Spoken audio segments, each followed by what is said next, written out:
My sister embezzled $40,000 from our family business and handed me the pen to sign the confession. My parents stood there and watched. But they forgot one tiny detail. The number on the screen didn't make sense. I stared at it, refreshing the page twice, thinking the bank portal was glitching. It wasn't. The operating account for Callaway Home Goods, the business my grandmother had built from nothing over 40 years, the business my parents had managed for the past decade, and the business I had spent the last 3 years quietly running the day-to-day operations for, showed a balance of $6,214. It should have been closer to $47,000. Payroll was due in 8 days. I pushed back my chair and walked down the hallway of our family's warehouse office, past the framed photos of my grandmother shaking hands with her first retail buyer, past the motivational poster my mother had hung there in 2009 that said "Family First," and knocked on my father's office door. He was already on the phone. My mother was sitting across from his desk, and my sister was standing at the window with her back to me, her arms crossed, looking out at the parking lot like she was waiting for a cab. None of them looked surprised to see me. None of them asked what was wrong. My father held up one finger weight and continued his conversation. My sister didn't turn around. My mother folded her hands in her lap and looked at the carpet. I already knew, in the way you know things before you know them, that I had walked into a room where a decision had already been made. My father ended the call and set his phone face down on the desk. He laced his fingers together and looked at me with an expression I had seen before, the expression he wore when he was about to explain something he had already decided was non-negotiable. "Sit down, sweetheart," he said. I didn't sit. "The account is missing $38,000. I've been looking at it all morning. The transfers started 6 weeks ago, small amounts, different vendors, but the vendor IDs are fake. Someone inside the company did this." My father nodded slowly, like I had confirmed something. My mother finally looked up. My sister still hadn't turned from the window. "We know," my father said. The word landed like a stone in still water. "We know. Not we just found out. Not we've been investigating. Just we know. Past tense. Old news. How long?" I heard myself ask. "Diane came to us 3 weeks ago," my mother said quietly. "Diane. My sister. She came to them. She confessed to embezzling from the family business and then sat in that chair for 3 weeks while I sat 40 feet down the hall, approving purchase orders and scheduling deliveries and wondering why the margins looked strange. And not one person told me. She has a problem," my father said. "Gambling. Online. It escalated faster than any of us realized. She needs help, not a criminal record. The amounts are recoverable. We have some personal savings we can pull from to cover payroll." I looked at my sister's back. Her shoulders were very still. "She needs to pay it back and face the consequences," I said. "This is theft. This is wire fraud. She forged vendor accounts, Dad. That's federal." "It won't come to that," my mother said. And her voice had a practiced steadiness to it that told me she had rehearsed this part. "Because no one outside this family will ever know about it. The auditors will. The auditors," my father said, cutting me off gently, "will find exactly what we show them." He opened his desk drawer and placed a folder on the desk between us. "You have full system access. You process the invoices. You approve the transfers. On paper, the access logs show your credentials on every single transaction." I stared at the folder. I didn't open it. "She used my login," I said. My mother made a small sound, not quite agreement, not quite denial. "Diane has been struggling," my father said. "She's getting help. She's already enrolled in a program starting next month. She has 2 kids. You know that. If this goes to the DA's office, she loses everything.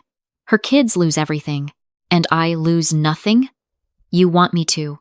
I stopped. I opened the folder. Inside was a single document, a written statement addressed to our accountant, explaining that I had made unauthorized transfers using business funds for personal expenses, that I had been under financial stress, and that I was prepared to work out a repayment plan. There was a line at the bottom for my signature. "No," I said. I closed the folder and pushed it back across the desk. "Absolutely not." My father's jaw tightened almost imperceptibly. It was the only tell he ever showed. "You're 28, my mother said, leaning forward. You don't own any stake in this company. Diane is a partial owner. If this goes public, the company folds. Your job disappears. Our retirement disappears. Everything your grandmother worked for disappears. Is that what you want? What I want is for the person who actually did this to be accountable. She is being accountable, my mother said, and her voice had an edge now. To this family. Internally. The way families handle things. My sister finally turned from the window. She looked tired, genuinely tired, with dark circles under her eyes and her hair pulled back loose. She also looked, I noticed, like someone who had been crying but had stopped a while ago and was now just waiting. I'm sorry, she said. And I believed she was. I believed it completely, and it made absolutely no difference. I'm not signing that, I said. My father stood up. He was a tall man, and he knew how to use it not with aggression, but with presence. The kind of quiet physical authority that had always made me feel smaller than I was. He walked around the desk and stood a few feet from me. If you don't sign, he said, I will terminate your employment today. I will contest any unemployment claim. I will tell the auditors exactly what the access logs show, which is that your credentials processed every fraudulent transaction, and I will let the investigators draw their own conclusions. Without your cooperation, without a family internal resolution, this becomes a criminal investigation. And the evidence points to you. You would do that, I said. It wasn't a question. He didn't answer. He didn't need to. You would let them come after me to protect her. I would do whatever is necessary to protect this family, he said. And right now, you are making that very difficult. My sister looked at the floor. My mother looked at her hands. My father looked at me with steady, patient eyes that held no cruelty and no guilt, only the calm resolve of a man who had already done the math and decided the numbers worked. I thought about my apartment, which I could afford because of this job. I thought about my health insurance, which I needed because I had a prescription that ran $300 a month without it. I thought about the access logs he had mentioned, my credentials, my name on every transaction, and how easy it would be for an investigator to read that story without knowing any of the other stories underneath it. I thought about my grandmother, who had died 4 years ago and left this company to her children with a letter I had read once and never forgotten, a letter that said, take care of each other before you take care of anything else. Then I thought about something else. 6 months ago, after a break-in at the warehouse stripped us of 2 laptops and a company camera, I had installed a new security system. Not the basic outdoor cameras the insurance company required.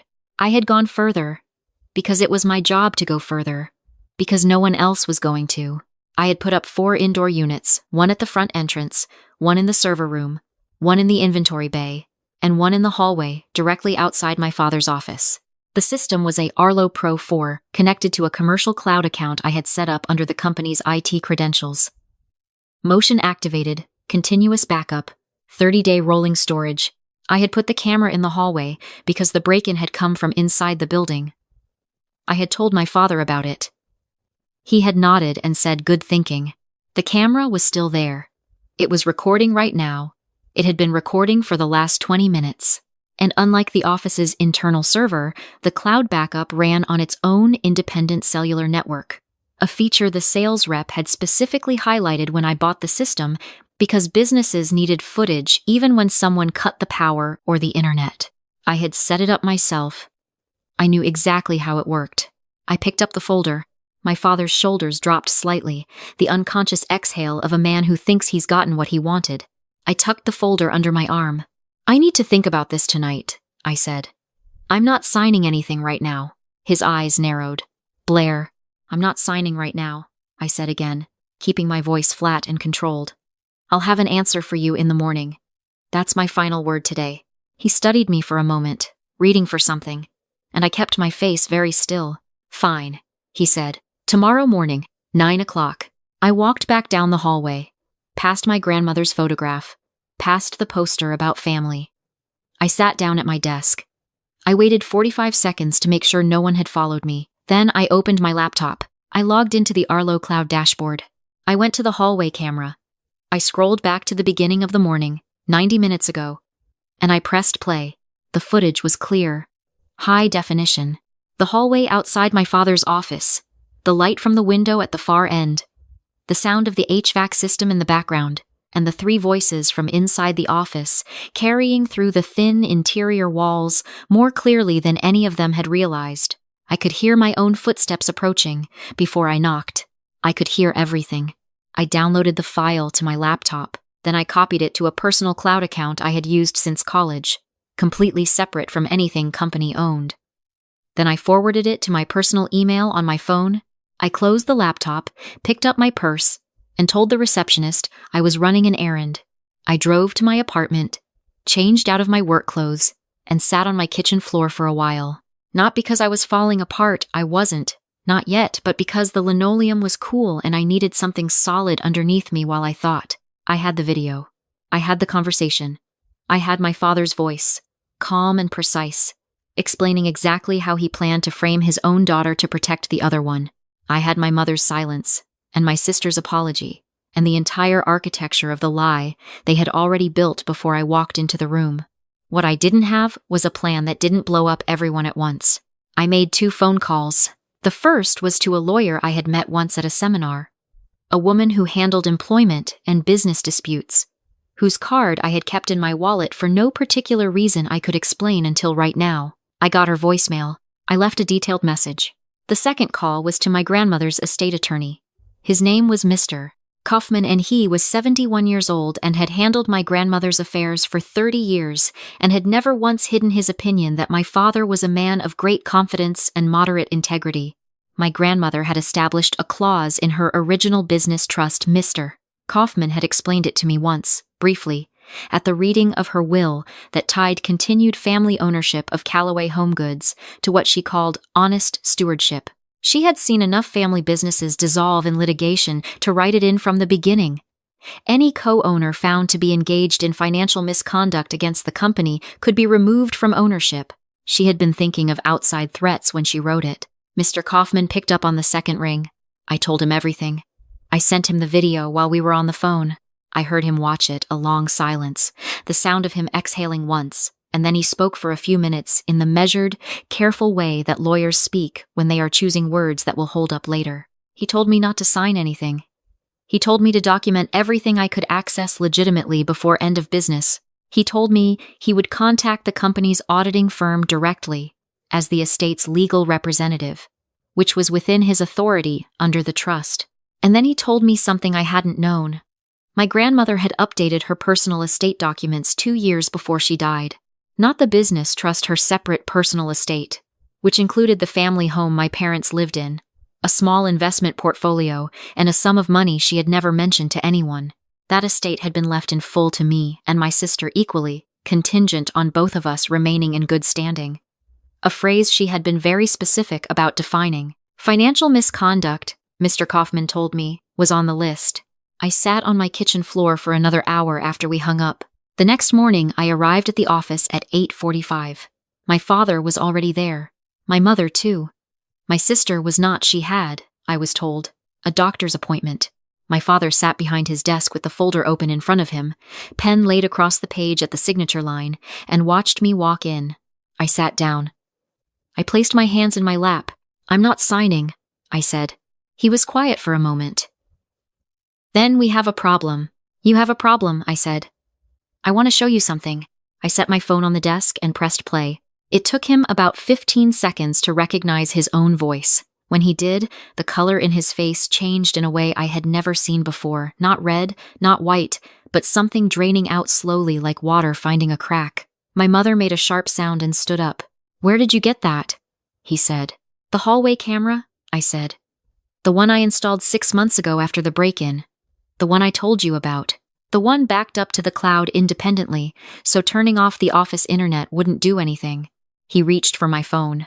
I picked it up before he could touch it. That copy is in 4 separate places, I said. My personal cloud, my email, my lawyer's inbox, and Mr. Kaufman's inbox. Mr. Kaufman, as you may remember, is the executor of Grandma's trust. My mother sat back down. Blair. My father's voice had changed. The authority was still there, but the certainty underneath it was gone. And without the certainty, it was just volume. This is a family matter, whatever you think you're doing. Mr. Kaufman contacted the auditors yesterday afternoon, I said. The business trust review has been initiated. It will take 30 to 60 days, but the outcome is not really in question given the documentation. I paused. Diane will need to speak with an attorney. Her own attorney, not yours. My mother pressed her hand to her mouth. You are burning this family down, my father said. His voice was quiet now, and I thought that was probably the most honest thing he had said to me in years. No, I said. You built a fire and asked me to stand in it. I moved. I left the folder on his desk, unsigned, and walked out. The next 6 weeks were not clean or triumphant in the way I had imagined. During those few clear minutes on my kitchen floor, they were slow and painful, in a bureaucratic way. Phone calls with auditors, meetings with lawyers, documents and counter-documents, my parents hiring their own legal team and trying twice to characterize my disclosure of the video as a breach of company confidentiality. An argument Mr. Kaufman's office dispatched efficiently. My sister retained an attorney and, to her credit, did not try to deny what the records showed. She negotiated. She cooperated with the auditors. She signed a formal repayment agreement and a consent decree that required 2 years of supervised financial management as a condition of avoiding criminal charges, a resolution the auditors and the estate trustee agreed to, partly because the amounts were recoverable and partly because my grandmother's trust documents gave them significant latitude to resolve matters internally when full cooperation was offered. My father was removed from his managing role in the company under the honest stewardship clause. My mother resigned voluntarily 1 week later. My parents retained their personal ownership stake, reduced, restructured, and now subject to quarterly review. I was offered the managing director position by the reconstituted board, which now included Mr. Kaufman in an oversight capacity per the trust requirements. I accepted. The salary was 30% higher than what I had been making. Under the personal estate clause, my sister's inheritance was placed into a structured trust she could access on a 5-year schedule contingent on financial compliance. Mine transferred to me directly, without restriction. It was not a life-changing sum. My grandmother was not wealthy in the way people mean when they say wealthy, but it was enough to pay off my car, put a down payment on a condo, and know that I would never again need to depend on someone else's decision to have a roof over my head. My father called me once, 2 months after everything had been settled. He didn't apologize.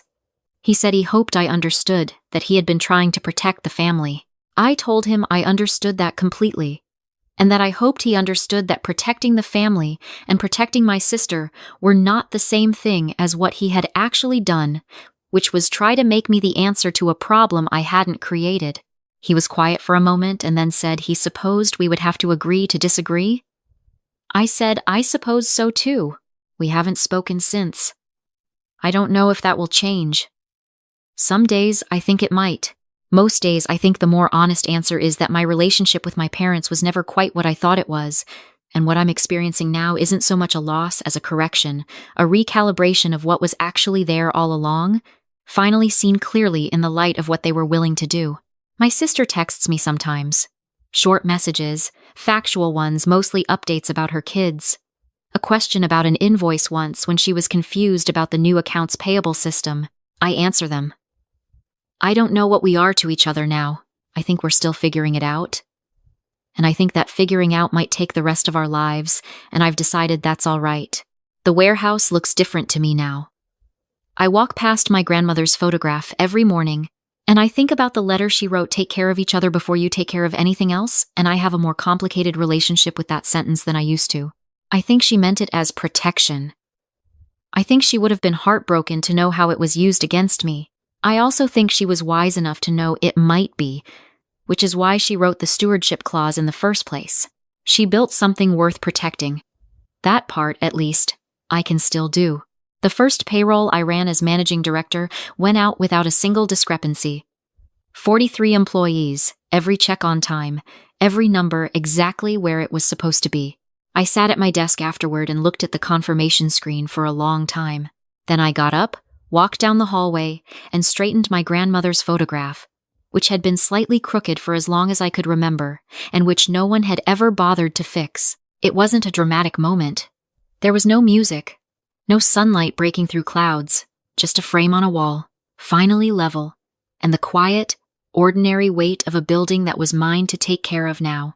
I went back to work.